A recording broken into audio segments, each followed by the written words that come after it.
Welcome to Sri Lalitha YouTube channel. ఈరోజు మామిడికాయ ముక్కలండి. మామిడికాయలు ఒక 10 చిన్న కాయలండి. అవి కట్ చేసి తేమ పోయిందాకా ఆరబెట్టుకున్నాను. అంటే నిన్న కట్ చేశాను.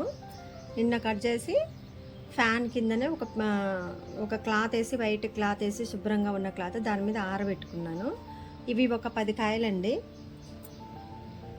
వీటిని మనం దాన్ని ఏమంటారంటే మాగాయ అంటారు. అంటే పెద్ద ముక్కలు కట్ చేసి పెట్టుకుంటే మాగాయ అంటారు. ఇదేమో తొక్కు లేదా ఇక చిన్న ముక్కల పచ్చడి లేదా మాగాయ అనుకోండి, మీరు ఎట్లని అనుకోండి.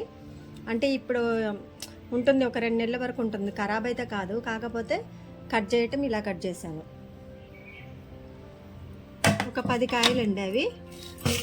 ఇంకా వెల్లిపాయలు ఒక 3 గడ్డలు తీసి పొట్టు తీసాను. వీటిని మనం రోట్లో దంచుకుందాం. మెంతిపిండి, ఆవాల పిండి అండి, ఒక డబ్బాలో గ్రైండ్ చేసి పెట్టుకున్నాను. సాల్ట్, కారం. ఓకేనా. నేను ఇప్పుడు ఈ వెల్లిపాయలండి రోట్లో వేసి దంచుతాను మెత్తగా. అంటే మెత్తగా కాదు, కచ్చాపచ్చాగా. ఫస్ట్ మనం ఒక గ్లాస్ కారం అండి, తేజ కారం కాదు, బద్రికాయలు అంటారు చూసారా అవి. సాల్ట్ నేను మామూలుగా వేస్తున్నా.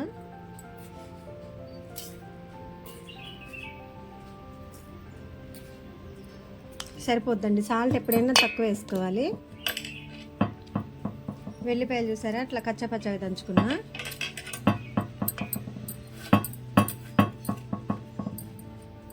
ఫస్ట్ దీన్ని కలుపుకుందామండి. ఇదంతా కూడా ఈ ఎల్లిపాయ అలాగే కారం, ఉప్పు మంచిగా ముక్కలు పట్టారుగా. ఫస్ట్ ముందు వీటిని కలుపుకుందాం. మెంతిపిండి, ఆవాల పిండి వేద్దామండి.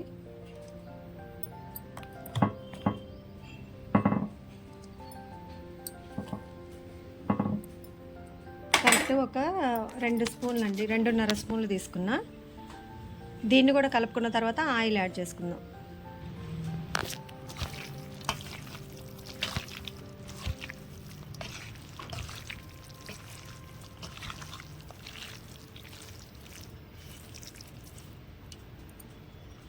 చూసారా అండి, ఒక 10 మామిడికాయలతో ఈ రకంగా. దీన్ని ఏమంటారో అర్థం కావట్లేదండి. అంటే కొంతమంది మాగాయ అంటారు, కొంతమంది చిన్న ముక్కల పచ్చడి అంటారు, కొంతమంది తొక్కుడు పచ్చడి అంటారు. నేను ఇలా చిన్న ముక్కలతోటి ఇలా చేశానండి. ఇది ఒక 3 డేస్ ఇలానే ఉంచుదాము. కాకపోతే దీనికి వాటర్ కానీ తడి అనేది అసలు తగలొద్దు. ఇంకోటి ఏంటంటే శుభ్రత అనేది చాలా అవసరం అండి మామిడికాయ పచ్చడికి. మీరు ఒకసారి ఇలా ట్రై చేసి చూడండి. ఒక 10 కాయలకి 2 గ్లాసుల కారం పట్టిందండి. 1.5 గ్లాసు సాల్ట్ తీసుకున్నాను. ఒక మెంతులు వచ్చేసి ఒక 2 స్పూన్లు, ఆవాలు వచ్చేసి ఒక 5 రూపాయలు తీసుకున్నానండి. ఎల్లిపాయలు ఒక 3 గడ్డలు మంచిగా పొట్టు తీసేసి కచ్చపచ్చగా దంచాను. అది ఎంత స్మెల్ వస్తుందంటే ఇల్లంతా కూడా మామిడికాయ పచ్చడి పెట్టారనేది తెలిసేలా వస్తుందండి స్మెల్.